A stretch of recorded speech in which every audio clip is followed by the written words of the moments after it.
ایک بادشاہ اپنے وزیروں مشیروں کے ساتھ دربار میں موجود تھا کہ کالے رنگ کے ایک آنکھ والے آدمی کو بادشاہ کے سامنے پیش کیا گیا۔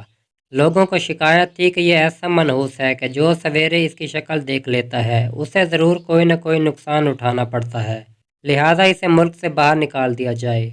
تھوڑی دیر سوچنے کے بعد بادشاہ نے کہا، کوئی فیصلہ کرنے سے پہلے میں خود تجربہ کروں گا اور کل صبح سب سے پہلے اس کی صورت دیکھوں گا، پھر کوئی دوسرا کام کروں گا۔ اگلے دن جب بادشاہ بیدار ہوا اور خوابگاہ کا دروازہ کھولا تو وہی ایک آنکھ والا آدمی کھڑا تھا۔ بادشاہ اس کو دیکھ کر واپس پلٹ آیا اور دربار میں جانے کے لیے تیار ہونے لگا۔ بادشاہ لباس تبدیل کرنے کے بعد جو ہی بادشاہ نے جوتے میں اپنا پاؤں ڈالا، اس میں موجود زہریلے بچھو نے ڈنگ مار دیا۔ بادشاہ کی چیخیں بلند ہوئیں تو خدمتکار بھاگم بھاگ اس کے پاس پہنچے۔ زہر کے اثر سے بادشاہ کا رنگ سفید، چہرہ نیلا پڑ چکا تھا۔ محل میں شور مچ گیا کہ بادشاہ سلامت کو بچھو نے کاٹ لیا ہے۔ چند لمحے میں وزیر خاص بھی پہنچ گئے۔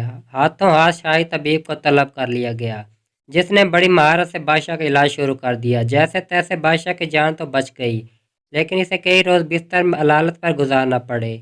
جب طبیعت ذرا سنبھلی اور بادشاہ دربار میں بیٹھا تھا تو ایک آنکھ والے آدمی کو دوبارہ پیش کیا گیا تاکہ اسے سزا سنائی جائے، کیونکہ شکایت کرنے والے کا کہنا تھا کہ اب اس کے منحوس ہونے کا تجربہ خود بادشاہ سلامت کر چکے ہیں۔ وہ شخص رو رو کر رحم کی فریاد کرنے لگا کہ مجھے میرے وطن سے نہ نکالا جائے۔